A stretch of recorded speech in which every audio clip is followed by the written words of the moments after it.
Welcome everyone to and welcome Loren. This is our Increase Profitability by Working with Law Firms series. Geez, Loren, this is number 4 of 6 that we'll do in the year, how the year is moving quickly.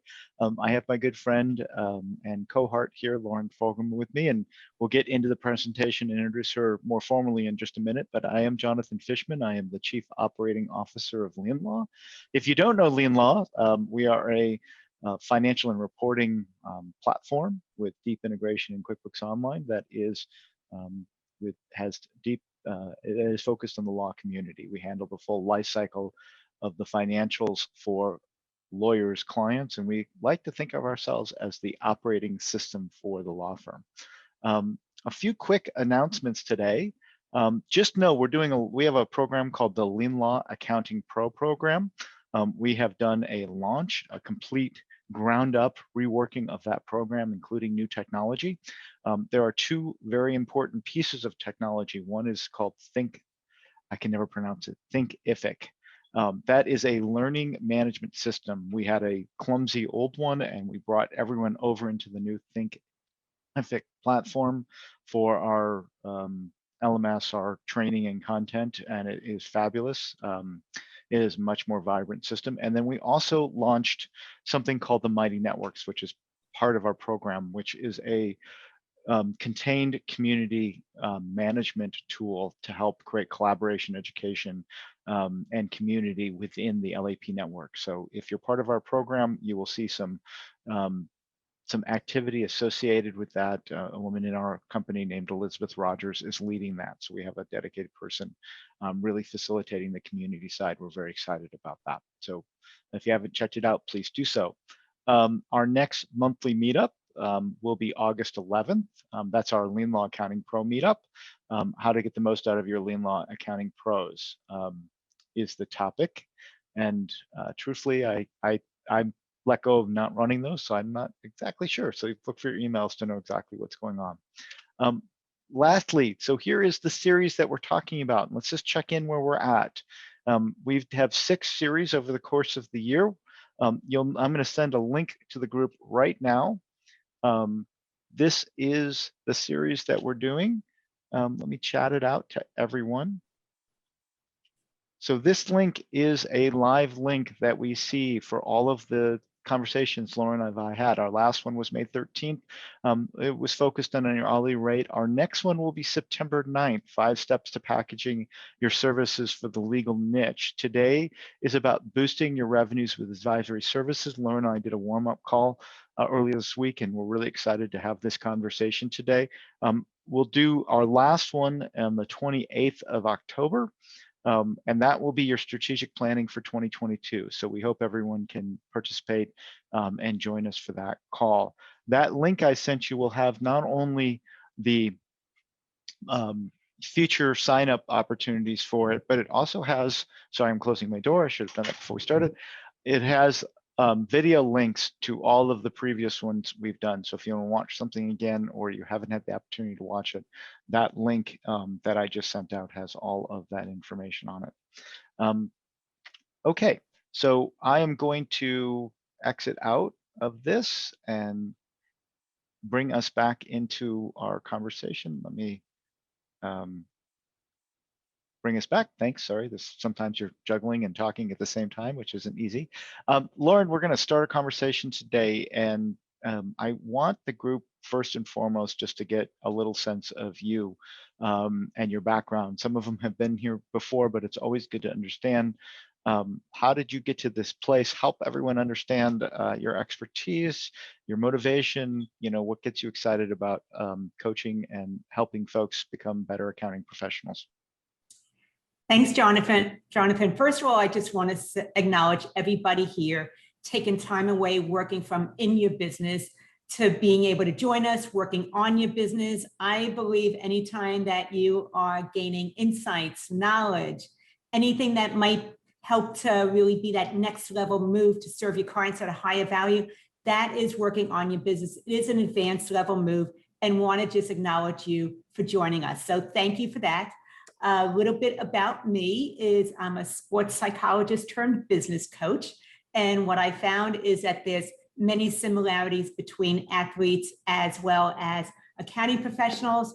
And some of the differences is we wear different uniforms than they do. We're aiming towards different numbers than they are. And that athletes right from the very beginning at Pee-wees get someone on the outside mentoring them, coaching them, giving them training, whereas business owners, we tend to be a little bit more fiercely independent. We love serving our clients, but we don't always enjoy asking for help. Along with that, from 2018 to 2021, I have been named as one of the top 22 business coaches by HubSpot.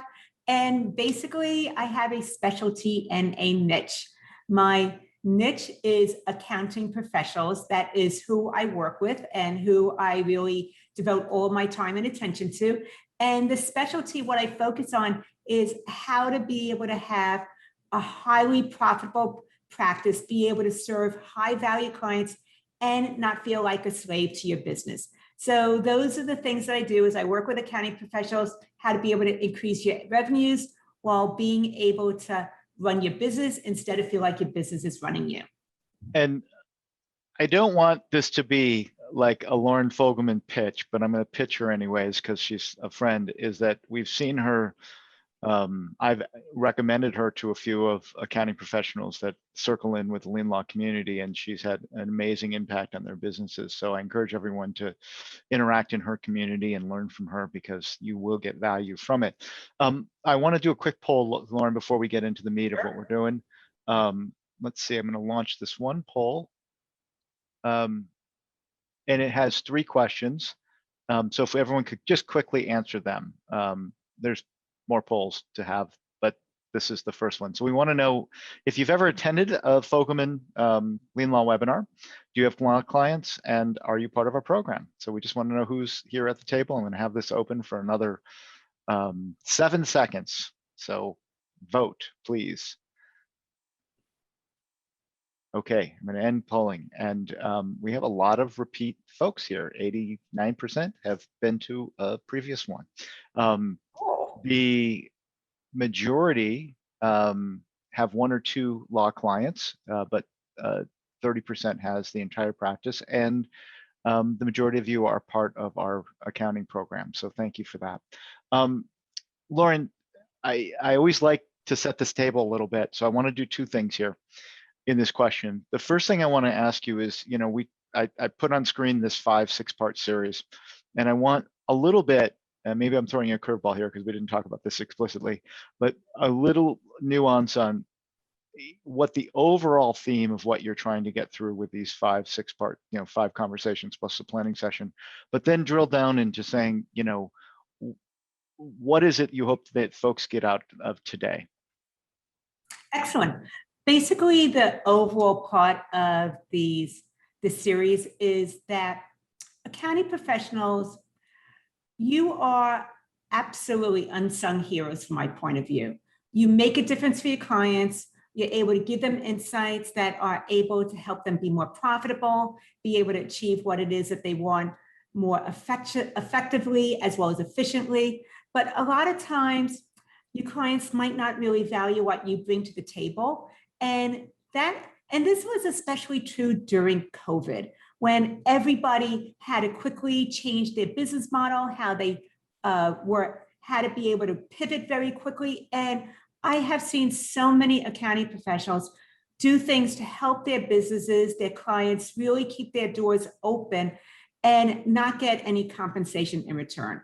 Yeah. Because of that, I really believe that what Jonathan and I have to share, what we've been talking about, is being able to actually connect with your value, be able to communicate your value, and attract high value clients to you. Because of the fact that you make such a big difference, I believe that you ought to be well paid and compensated and respected for the difference that you make for your clients. As far as today, the topic for today with Trusted Advisor is something that I talk with regularly with my private coaching clients. And it's really about shifting perspective. How do you step into your client's shoes and look at things from what they value regarding your services as opposed to what you value? Because it's definitely going to be something different when you hear it from them and what matters most to them. And basically, that is the focus of today, is being able to step into their shoes, understand what they value, being able to start to connect with your value and position that in order to really continue to serve your clients at the highest level possible. Okay, so we're going to use this word today, or this phrase, advisory services. We're going to use it over and over and over, just so we can set the playing field. Loren, how do you define advisory services? Well, what does that mean to you, so that that the group understands it? One note, real sorry, forgot to mention this. If anyone has a question, if anyone has a comment, if anyone wants to chirp in, we know this is a bit one way in the context of a webinar, but that chat session we are watching, we are listening, we are interacting with. So if you want to participate, whether question, comment, you disagree with something we say, whatever it might be, please chat us. Also the questions work, but the chat is right there. We're monitoring during the session. We'd love you to participate. We'd love to hear your stories. We'd love to have your content. Go ahead, Laura. Sorry. And with that being said, I would love for them to put in the chat what they believe advisory services mean. I would love to hear from you as to what you think advisory services mean.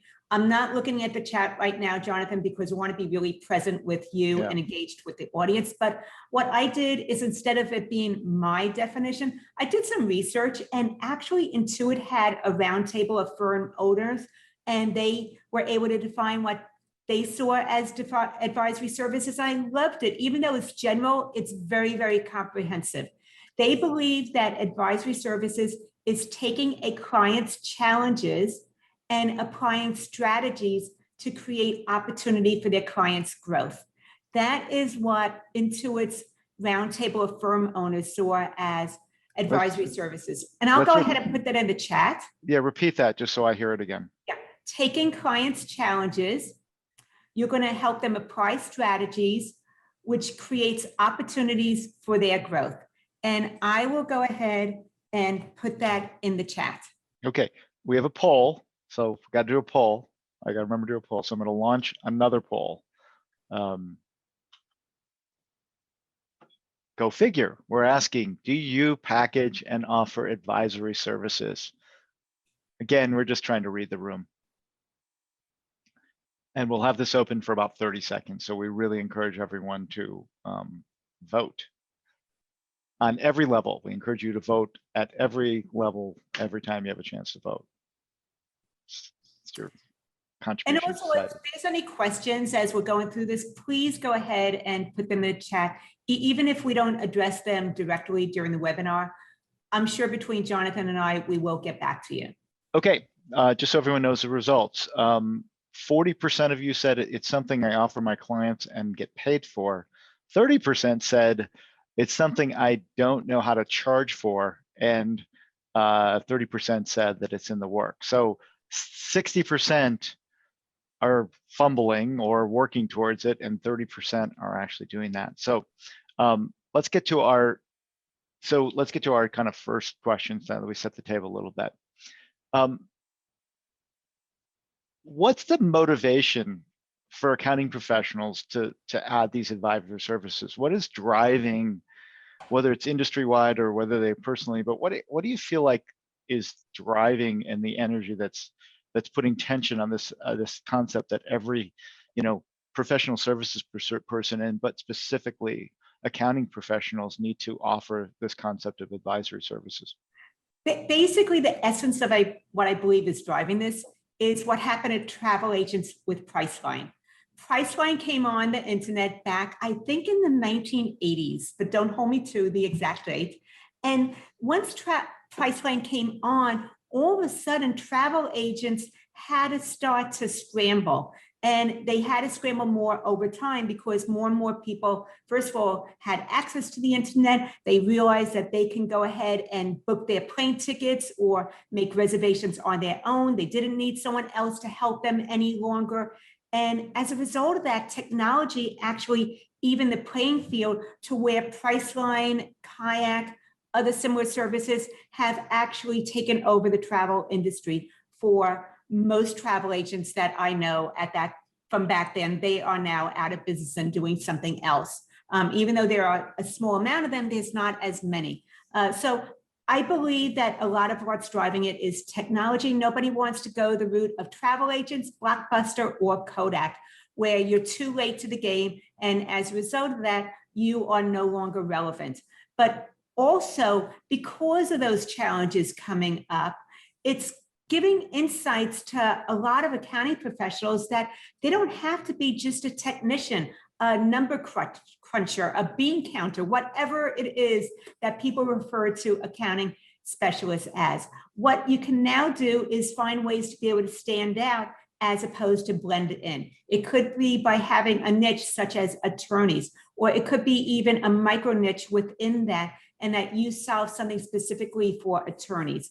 The other thing is, by doing this, you now are able to highlight your expertise as opposed to your technical skills. When you're able to do that, accounting professionals realize that they can charge higher rates. It's similar to being a surgeon as opposed to a general practitioner physician. And this lets you engage higher clients. And overall, it actually allows you to increase the lifetime value of a client. So technology is even the playing field in order to stand out and differentiate yourself. Advisory services allows you to do that. Yeah, I mean, I think it's interesting because QuickBooks Live is a really good example of how it put a lot of attention in the accounting space. And that's not a technology play, that's a commodity play. QuickBooks Live meaning that's Intuit saying we're going to put bookkeepers as part of QuickBooks to do bookkeeping services. And I do think that that is a catalyst that the active bookkeeping, whether it's technological driven or whether it's driven through big corporate conglomerates, has been developed into a commodity, which then naturally says either there's natural tension there, right? To say that, hey, we can get this in a commoditized way. So trusted advisors brings out that we can do the commodity piece for you, but we really add this value in understanding your business. And I think I think it's a healthy thing that tension exists in the industry right now, although it creates some pain points for folks to deal with that. So when someone, let's flip the lens a little bit. So we talked about like what the motivation is for the accounting professional, like what's motivating them, what's triggering, what's the industry, what's happening in the industry a little bit on that. But let's flip it around and say, I'm now the law firm, I'm the lawyer, and I'm looking for an accounting professional.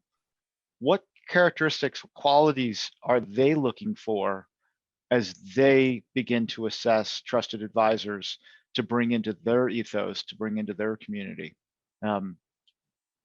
What's your perspective on that? Well, I think the first thing is they're determining whether the relationship that you're going to have with them and them with you is going to be transactional or relational. But let's start with that right there. Are you high volume where you just do the technical work, but you're not really available for being able to answer their specific questions? Or is it that you are really focused on a client experience? That is the very first thing that I think that they are considering. Along with that, on an equal playing field would be, do they trust you to be able to do what it is that they're hiring you to do, and that you deliver your work on time? When you think about trust, there's a couple elements that go under that particular quality. It's, do you maintain confidentiality and be able to let them know that you don't share information, or maybe even who you're working with, unless you're given permission, with anybody else? You want to be able to have a relationship that is really where they can talk to you and know that you're able to honor their confidentiality. So that's the other thing. The other part of it that goes with trust and credibility is, are you listening to them? Are you actually hearing what's important to them and acknowledging that? So there's three things that I mentioned, actually. There's confidentiality. There's the ability to really listen to what it is that is of concern to them and what they see as their priorities. And then empathy is the third one, where you are able to validate their experience, but you don't have to necessarily buy into it. And I really want to say that that is an advanced skill of being able to acknowledge someone's experience, but you don't necessarily have to buy into it. So if you can go ahead and do that, that is so important, because people crave to be seen and heard. So the very first thing that I talked about was trust and credibility. The other thing is that you actually provide solutions. You're giving them some insights in order to be able to move forward so they don't have to tolerate the things that they've been tolerating for much too long. The other thing is you're willing to really help them understand their financials in a way that allows them to make important decisions moving forward. And the fourth one is you're leading change. You're really helping them not look at just immediate things, or maybe not just do after the fact reporting, but you're also helping them to be future focused. And how can you take these insights regarding their financials or something else in their business in order to help them grow and be more profitable? So real quickly, those four things is trust, being able to provide solutions, discussing financials to offer them options when making decisions, and then leading change that would lead to some long-term benefits for them. Yeah, I want to add 2 cents on here because I talk to lawyers every day and sell into lawyers. And I think the most important thing is that you have some understanding of their business. They perceive their business to be complicated and hard, especially from a financial perspective. And sometimes it can be, but most of the times it isn't. It's either hard because they made it hard. They have some cockamamie billing system that they've, or compensation modeling that they evolved into, or they perceive it hard because the system itself is clumsy and they have to manage clumsy data. And I think when I talk to lawyers now, having worked with them for 5 years and understanding their models, and I ask some very specific questions about how they operate and what their pain points are and things like that, it allows my expertise to come out immediately in that conversation because I'm speaking their language. And I think that's really important, is that lawyers have this perception that most accounting professionals don't understand how law firm financials work. It is a universal theme that I hear from law firm to law firm to law firm, that the outside accounting professionals, and it really comes down to 2 domains. It's compensation tracking and trust accounting. Those are the 2 things that are somewhat unique to law firms. And having that expertise, you don't have to be an expert, but having the vernacular to speak to it and ask the questions, interact with it, goes a long way to your first point, which is how do you build trust and rapport? The other tip that I give, and I said this earlier to another accounting professional, she asked the question, was that you have to, because you know your stuff, you have to be perceived as their equal. The minute if they don't see you as their equal, it's very difficult that they're going to trust you to say, help me solve what was the quote? Help me take challenges and apply strategies to create opportunities for the client's growth. You'll never achieve that if they don't see you as your equal. And what happens is you become a commodity to them. So you kind of almost, I don't mean to be absolute, but it's either you're a trusted advisor or you're a commodity. And if you're a commodity, then you're just compared to everyone else. Where else they would find that solution? And that's where that comes up and it elevates you in their eyes. And I think they're seeking that guidance because most of them, if they really were honest with themselves, Loren, I mean, you might see this, is that they know their businesses are run poorly because it's all on cash flow. And they're yearning to have someone help interpret it, to have them run it better. Okay, let's move on. So, what is the added value to the client from meeting with you and receiving your advisory services? So looking again at the accounting professional, what do you feel like the added value is there, when they receive those services, when someone's offering advisory services?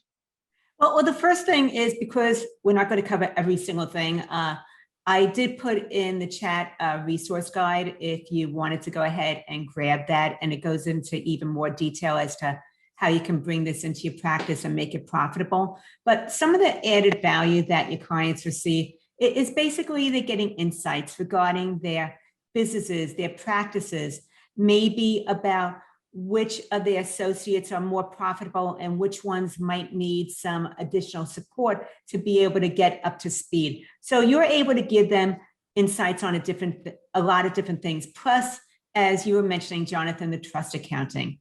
That is of utmost importance and keeps so many of them up at night, because the fact that if they get audited and it is not a clean account, it can put their entire livelihood on the line, and not only close down an operation for them, but all the employees maybe that are working with the firm. So having their trust accounts squeaky clean and knowing that you're able to do that is something that is really of utmost importance to them. So being able to advise them on how to be able to do that, as well as the write-offs. The other thing is, because you are working with a variety of law firms, you might know things from talking with a variety of different clients that would be helpful to a specific client without giving away trade secrets or proprietary information. So your expertise of really working with this particular niche is going to be valuable, because you're going to continue learning in a very, very deep way from each of your clients that you're working with. And what applies to one might be able to apply to another firm also, because some of the firms are going to be further along. And that way, if you have one firm that's further along and another one is growing, some of the things that that smaller firm doesn't even realize is going to happen, you can help them anticipate to reduce the headaches, the cost that might go with that growth that they're experiencing. And the other thing is, when you're offering advisory services, you are pairing after the fact bookkeeping, which is the data entry, the reports that you're doing, with being future focused. This allows you to really not just be an after the fact, which is not where your highest value is, but allows you to add value, because now you can help them take the numbers, the patterns that you see, the insights that you're receiving from doing the financials, and allowing them to grow or be more profitable. So I want to add 2 points. One is this is gonna sound a little contrarian, but I really believe this, and I'm curious if Tricia shares this, because I know Tricia works with attorneys a lot, and very well-established attorneys. Trust accounting is a checkbox that doesn't keep most attorneys up at night, because they see it as a management of risk. It's something they need, and it's something you can offer, and it is a great value add to understand trust accounting, but it is a checkbox of competency. If you know trust accounting, you know how to understand lawyers. What bugs them and creates a lot of agita in their lives is compensation tracking with larger firms. The ability to look at the compensation, because it's professional services. In many firms, it can be what you kill. So every month they're going through all of this data and saying, what check do I need to cut to my staff? How do I make that transparent? How do I have that work in a regimented way? Others are salary and maybe some objective or subjective salary at the end of their bonus structure at the end of the year. But what we hear most, especially in mid-market clients, is not trust accounting. It is a checkbox in our sales process. They want to understand data and reporting, and compensation tracking is one critical piece of it. The second tends to be write down, write off. There's some different nuances, but the idea of essentially realization for an attorney. How much is the attorney actually billing versus what they put in the system? And then what are we writing down on staff? It's those types of nuances that really drive the sales conversations here at LeanLaw and differentiate us from another client. Trust accounting is a checkbox. It's really crazy. You think it's most important because it has such grave consequences if they muck it up. But the truth is, as long as you say, check, we know how to do trust accounting and clean up trust accounting, that conversation's over. Now, using trust accounting as a function of AR and AR management, that's a whole different level of a conversation in terms of how you can say, we'll use retainers in the form of trust accounting to mitigate bad collections. That's a whole different conversation. Tanya, you asked the question, I'm just going back to the thing. She said, what are the pain points you hear again and again from attorneys? Those things are what I hear often and frequently, is that. The other point I really want to make, sorry to digress here, but I think it's really important, because you brought up something about this idea that you can take knowledge from one client and bring it to the other. When you start to niche, and we talked about this in our others, you become a subject matter expert at certain facets of running a law firm.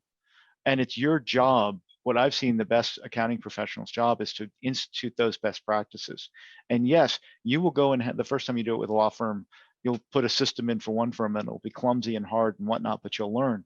But your expertise then you can bring that expertise to the next firm to bring those best practices into it and develop those systems. And that almost becomes your calling card, because that's what they're looking for in many instances. How do I take that financial life cycle of that client and build best practices with tools and reporting and all the things that are needed there to get the data, to get all the things you need? Okay, we have a poll. I'm going to launch the poll. The poll: what is your confidence level as an advisor? Highly confident, interested, need to know more. And while you're doing that, Francis put in the chat, advisory is developing a game plan to implement to help resolve the business owner's challenges to grow. Excellent.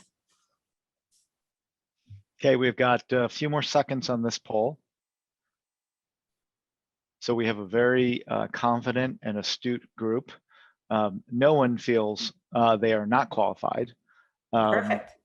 But the but here, 83% of you feel that you're interested but need to know more. And you know, I would like to do a follow-up poll, but I don't have it. But my question to that really is it knowledge or confidence?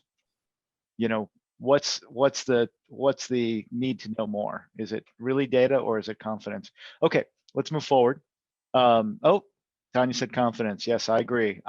Believe me, we all have doubt. And the first time I talked to a lawyer, I remember that meeting at LeanLaw almost 5-6 years ago. Sorry to digress, but I remember sitting across that lawyer talking and selling, you know, LeanLaw, and I barely knew anything. I mean, I made the software. I don't mean I coded it, but I've been here from the very start.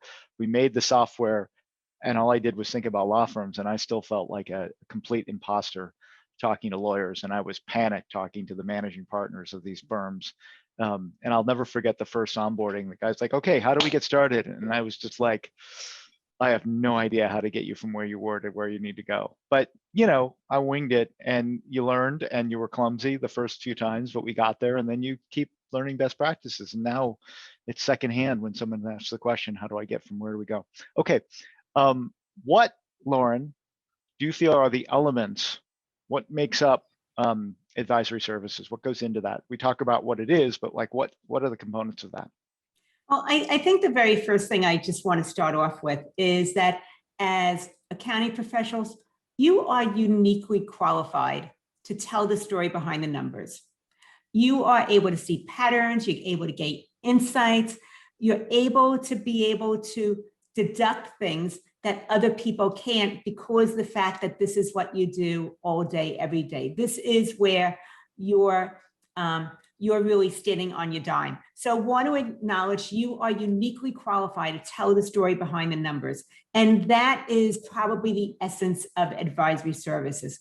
So you want to think about, how do you give advice to your clients, and really think about what are the ways maybe that you reduce write-offs each month with them, helping to improve the compensation tracking, as Jonathan was talking about, because when you improve compensation, then you're able to retain associates better. You have more loyal attorneys working with you. There's not as much turnover. So thinking about that. The other thing, aside from giving advice, is really strategy. Is there, if you're able to show the principal that maybe there's a particular attorney that's not bringing in as much revenues as everybody else, or what they said is the KPIs, then that attorney is able to go back and help, maybe giving that person some guidance and some skills to be able to get up to speed. So being able to do strategy, or maybe it's that particular attorney wants to do a build out and they think that they need to wait longer, but you're able to show them with their financials and projected revenues that they can actually do the build out sooner than later. So we have advice, we have strategy. You offer a different perspective. Just think about this as business owners. No matter what profession we're in, we are usually the bottleneck to our own success. We get in our own way. We look at things from one particular perspective, We look at what everybody else is doing. We don't always want to be contrarian. And being able to have you as an outside resource that they know will be honest and direct with them upfront, give them really your guidance as to what you think might be helpful, is going to make a difference for them. So the other thing about a different perspective is that maybe there's something that is clunky in their business regarding invoicing or collections or tracking hours, and that you're able to also put in a system in place that is going to be able to resolve that issue or improve efficiency. After that, I would look at confirmation that this is the fact that as business owners, attorneys are challenging themselves all the time in their business, especially if they're growth minded. They are going to be facing new challenges on a regular basis. So what is it that you can give as far as an accurate picture regarding their financials that helps them to be able to make decisions better? It could be that you've given them some insights that they can bring on another associate at this point because they have enough volume to be able to add that additional person, and that person will actually be seen as an investment as opposed to a cost. So how can you give them some confirmation regarding what's going on in their business and those best practices to continue moving forward? And then the last thing that I would have is accountability. So often when I'm talking with accounting professionals, what you're looking for is accountability. When you know that you have someone that you're speaking with on a regular basis, whether it's a cohort, whether it's the meetups that you're doing through LeanLaw, whether it is another group of accounting professionals, whether it is working with a coach, whatever that might be for you, but having somebody else aside from you that you're accountable to actually has you implement faster a lot of times than if you are doing it on your own. So I'll just go ahead and real quickly repeat some of those things. Is you offer advice, you're able to help them strategize, you're giving them a different perspective than what their perspective might be to be able to remove bottlenecks.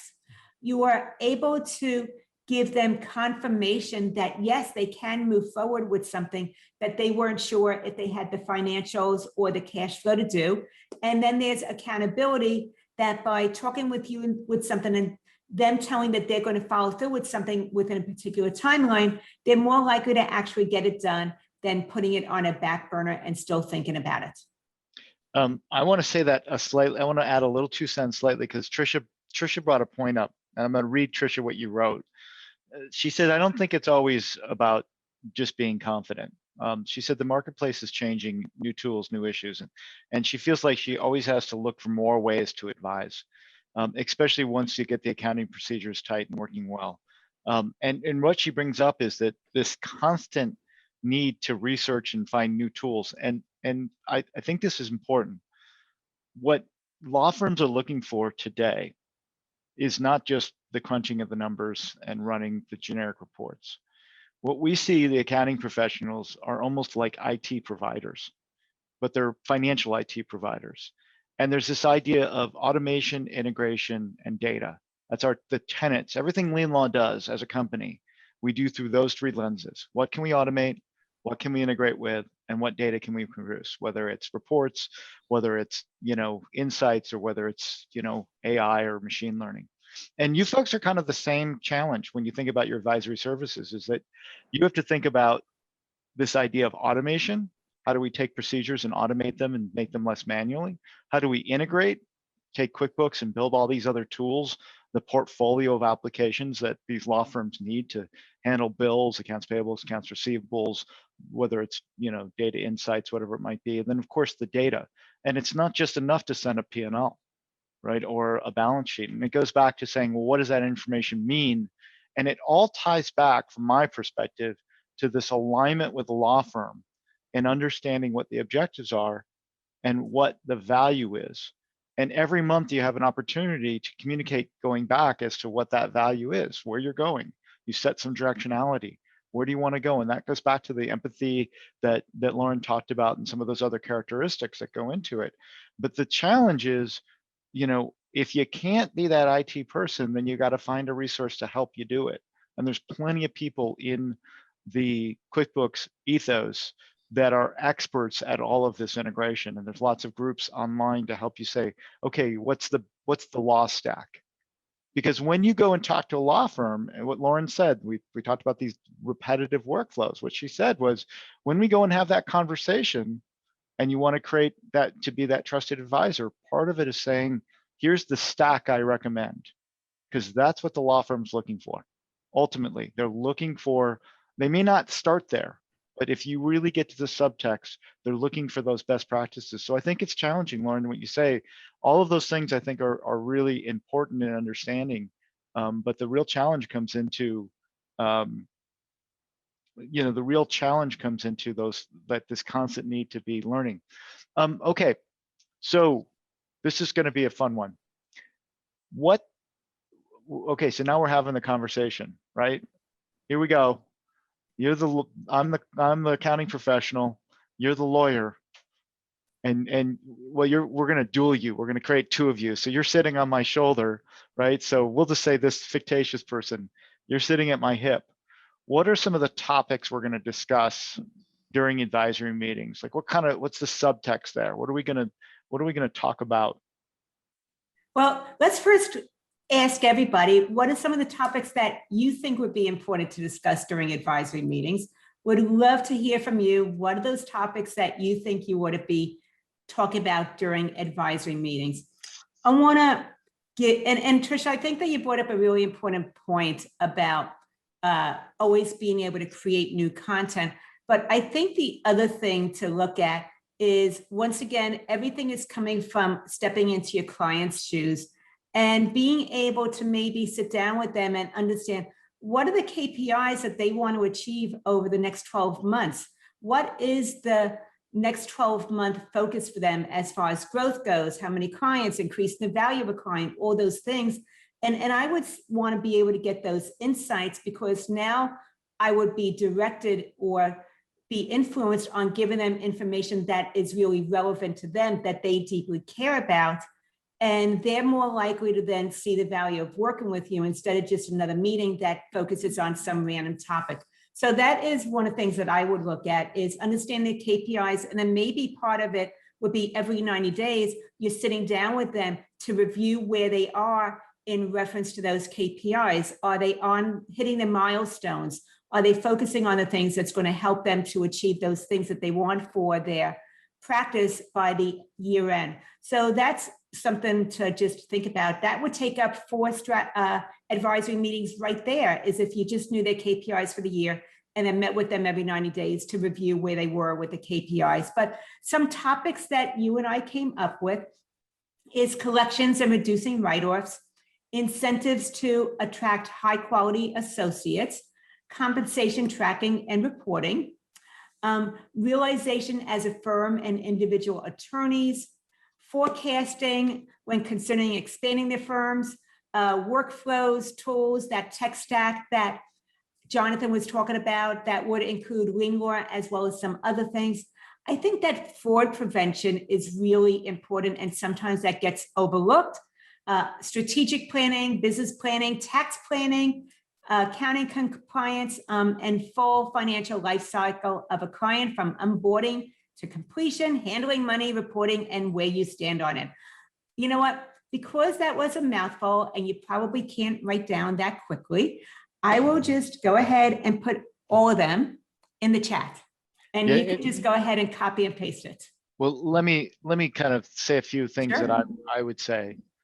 And these are different, this is not necessarily you're going to get into in your first conversation, but once you've engaged and really started to have some dialogue, some areas that I would focus on in my experience. One is what Loren said. It's really realization, how much actually gets into the system, what was billed, what was collected. If there's staff, how productive are our staff? How much are we writing down our staff? I would be looking at certainly trust accounting and auditing it to make sure they're there. But we wrote this statement, the full financial life cycle of a client from onboarding to completion. And what we're trying to say there is understanding the entire touch point in the life cycle of that client and seeing what workflows, what automations, where their gaps are, where are they doing manual work that could be automated, where could they, where are the inefficiencies and how does the data come out of that environment? That is a really interesting thing to probe in an initial conversation with an attorney, because that's going to reveal all of the pain. You know, someone asked earlier, what are the pain points? Well, it's all in the financial life cycle of a client. I mean, and if you can get them to sort of speak to it, what they're doing, and just say, hey, this is what we're doing without judgment, and, you know, they'll say, and this is bad and this feels clumsy. I think the other place to probe around and to work on is their client engagement. What are they putting out in their engagement letter that's setting the expectations specific to budget? One of the challenges with law firms have is they don't budget well. They don't stage very well with their clients how much labor is going to go into a job. Then they give them a dumb invoice. This is something LeanLaw wants to fix over the next 2 years. Dumb meaning a big number with lots of line items of detail that does not communicate any value.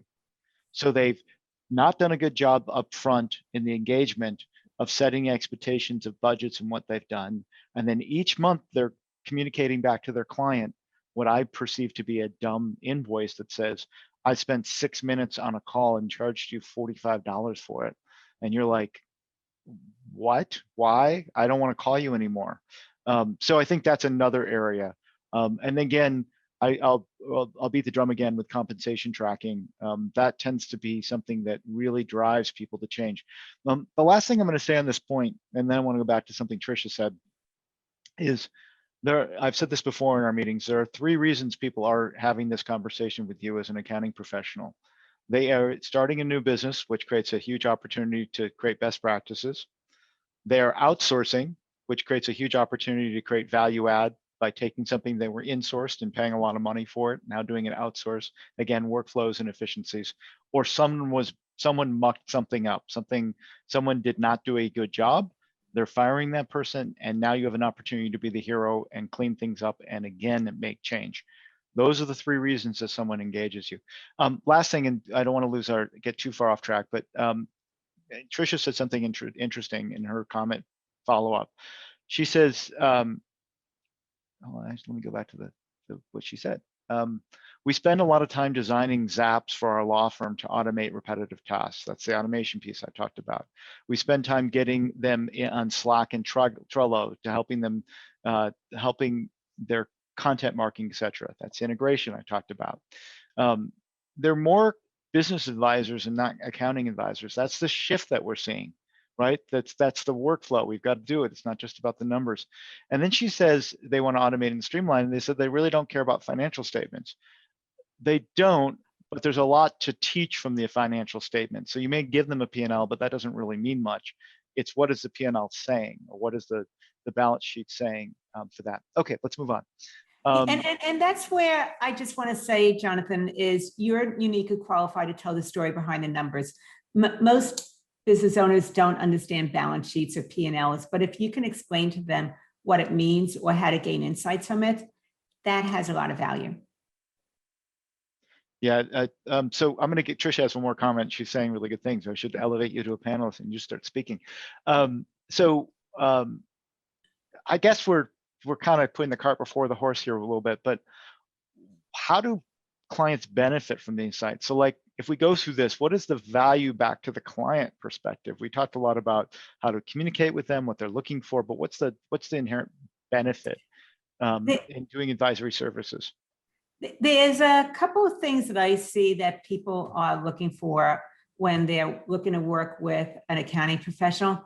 One is that they want to have a better command of their business. They really don't understand the financials, or they are winging it. They are throwing spaghetti at the wall to seeing what sticks, and they want to have a better understanding to make some business strategic decisions in their business and their practice. The other thing is, by working with you, they are able to get something done quickly that would take them a long time. If they have you doing the financials for them, it's going to be done a lot more quickly than if they are still doing it on their own, because this is something you do all day, every day. This is your area of expertise. So it gets done a lot faster and it's more accurate. The other thing is that it makes it easier for them. They know that the financials are being taken care of. It gives them peace of mind. and it allows them to take their mind off of it and focus on their business, their practice, and billing their clients. It saves them money because of the fact that you're in their financials and you're giving them accurate information. You might be giving them some insights that actually allow them to save money, whether it's looking at redundancies, where they're having subscriptions that they're not using, but you're able to give them some information on that in order to be able to lower their monthly costs. You're able to help them make money. You are able to show them when they can bring on another associate, where they could do that build out, where there might be someone who's not performing up to speed, so that they know that they need to be able to give that particular person more attention on being able to give them maybe some of the tools to be able to hit their particular KPIs. So those are some of the things that I see that would be of high value. Is how do you make it easier for them? How do you make it faster for them? How do you save them money, and how do you make them money? Okay, so we have only, we're going to run out of time, but I want to do this poll real quick because I missed it. So I'm going to do this really quick, only 20 seconds this time. And then Loren, we've got a few more questions, so we'll have to be concise. But I want to bring one thing Tricia just said, because she brought in something really nuanced, so I think it's important. Okay, so we're going to just go real quick. I said 20 seconds, and I'm going to close it. I closed it. The answer is the majority of you would offer this to you, all of your services. So what Tricia said is, we asked, like, how does she sort of engage, and what is that happening in the advisory, what she's trying to cultivate in that conversation? And she says, really it's all about getting at the why. Why are they in practice? What are they striving for? What is their dream practice? And what I think she's saying, and she's not talking, is in that conversation with that attorney, what she's trying to get at is, where do they want to go and why do they want to get there, to help understand the motivation. And it's her job to facilitate that. The other comment I want to make, because I was thinking about this, that for some of these folks, this might feel really daunting. Like, how do I ever, be this trusted advisor? You don't go from A to Z. You can start by just being workflow focused and saying, I'm just going to really get good at understanding workflows in a law firm. And you build on what those advisory services are. I think sometimes we get a little intimidated because we think we need to know everything, and you don't. It's all about building blocks. When I started LeanLaw, I didn't know anything about compensation tracking, but I learned it by talking to lawyers, and now I'm a pseudo expert on law firm compensation models. I wouldn't say that, that's an overstatement, but I know enough to be dangerous. And but I wouldn't have had it on day one, but I went out and asked questions and talked to lawyers about it, and some stopped and explained it to me. Someone told me what Hale and Door meant. I didn't know what that phrase was. It's a law firm in Boston that created a compensation strategy. Okay. So Loren, this is going to be kind of a personal question. You've coached a bunch of accounting professionals, who are technicians. What are some of the things you help your clients in first? It's a good segue. In first adding advisory services. So, like, how do you get them moving in that direction, right? When you're doing your coaching. I think the very first thing really is that you have to connect with your value before you can expect anybody else to recognize the value that you offer. Therefore, it's a mindset piece. The other part of it is starting to look at what you lead with. Instead of leading with your technical services, you want to lead with your consulting insights and able to help them achieve what's most important to them, what that why is. Therefore, it's really about highlighting what you know instead of what you do, which is what is most valuable to your clients. So once again, connect with your value first before you can expect someone else to connect with it. Be able to really focus on the advisory piece, being able to give information that is relevant to them that they can go ahead and put into play, and really leading with what you know instead of what you do. And the other part of it is recognizing that success is messy. Therefore, this takes courage, not confidence. The confidence comes later. And as a result of that, just like when you probably first started out with your accounting practice, you will be challenging your limits. So those are the first two things. And after that comes strategy. Yeah, I really love what you said, which is you went quickly, but I want you to say it again. And you said connect with your value. What was that? Phrase that again. Oh, Connect with. you have to connect with your value before you can expect someone else to recognize the value that you offer. Really important for everyone to hear that. You have to connect with your own value and recognize it before someone else is going to But it recognize that. takes courage, not confidence. Yeah, absolutely. A little follow up before we get to our last question.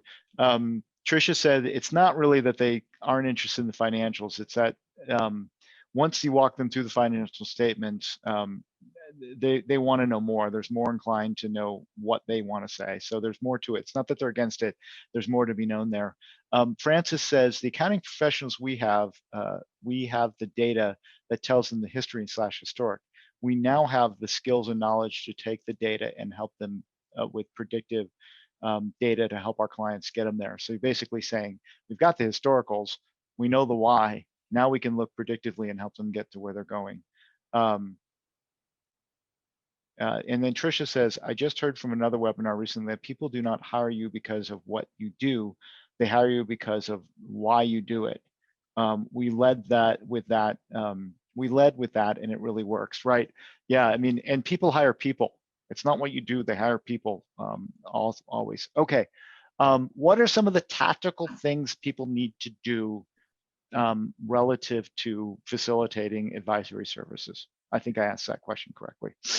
Well, I think that first you need to answer some questions of what's your expertise, where's your comfort level right now, what do you love and geek out talking about with your clients, looking at how does this benefit your client, knowing that it's not just a matter of setting up meetings to have meetings with them, it's what is the outcome that happens as a result of you meeting with them. And the other thing to look at also is about the client experience, because the client experience, the relationship is actually very, very valuable. And that's when you end up having less price sensitive clients. Some of the things to look at as far as the tactical steps, which I have in that advisor guide, is meeting agenda and topics. I gave you a whole year's worth of things that you might be able to think about in the beginning that could apply to you or that you might be interested in. You want to look at how do you communicate with them, being able to be clear with communication. How do you be direct when maybe you're not the most direct person? How often do you meet with them? Investment for advisory services. Are you charging by the hour or do you offer packages? Are they built into your packages? How do you get compensated for the value that you bring to the table when you're giving them these insights that could make a very significant difference in their practice? So those are some of the things to think about as far as the tactics go. Okay, Loren, I'm going to ask you, essentially as always, we talked about a lot of different things here. What can folks do next in doing that? And when I do that, I'm going to launch a quick poll because I don't want everyone to run out. So we can do two things at once. So I'm just putting a poll in the background. It's a very quick poll. We haven't done this before. How would you rate this webinar? Positive, neutral, or negative? But Loren, what's next for these folks? Well, I would say out of all this, if you could just take one thing and just apply that one thing right now, what would that first step be? What would that mean for you? What would that mean for your client? And when would you want to integrate that by? So I would say just, you don't have to take everything, just what is that one next step that would start to move you forward?